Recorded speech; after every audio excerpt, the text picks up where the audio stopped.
ఒక వ్యవహారం గుర్తొస్తుంది అధ్యక్ష. మా మాదిగోళ్లకు అడ్డుకులము సింధోళ్ళు ఉంటారు. మాదిగోళ్లకు అడ్డుకుల సింధోళ్ళు ఉంటారు. వాళ్ళ వృత్తి ఏంటంటే భాగవతులు ఆడతారు. వాళ్ళు భాగవతులు ఆడతారు. ఆ భాగవతులు ఆడే టైంలో వేసేగాళ్ళు తక్కువ ఉంటారు. అలా తక్కువ ఉంటే ఒక వేషం ఇడిచి ఇంకో వేషం కడతాం, ఇంకో వేషం ఇడిచి ఇంకో వేషం కడతాం. ఒక్కటి 3 వేషాలు కడతాడు.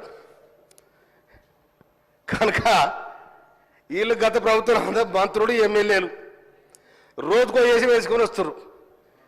మరి మీరు ఏం చేసిరో చెప్పాలి, ప్రజలకు ఏం చేసిరో చెప్పాలి. మంత్రులు చేసిర్రు, ఎమ్మెల్యే చేసిండ్రు, ఇసుక దోపిడిగాళ్ళు, భూ దోపిడిగాళ్ళు సర్వం దోచుకున్నారు.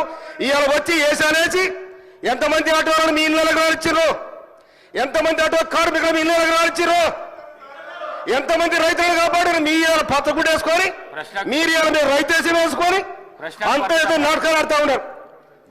ఆటో డ్రైవర్లా మీరు ఆటో డ్రైవర్లా? ఏ ఆటోలో చూసారు మీరు? ఆటోలో కూర్చొని పక్కన కూర్చొని పరుగులు తీయడం ఇదే చక్కదనమండి.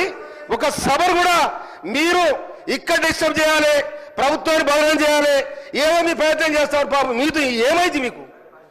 ఇలా మీరు ఏనాడు కూడా రైతుల కోసం మాట్లాడలే, ఏనాడు కూడా ఆటో డ్రైవర్ల కోసం మాట్లాడలే.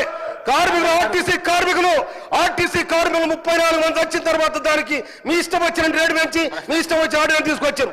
ఎవరండి మీరు కాపాడింది? ఇవాళ మొత్తం రోజుకో వేషం వేసుకొని మీరు ఒక డ్రామా చేస్తా ఉన్నారు. డ్రామాలు బంద్ కావాలి. అదేవిధంగా అధ్యక్ష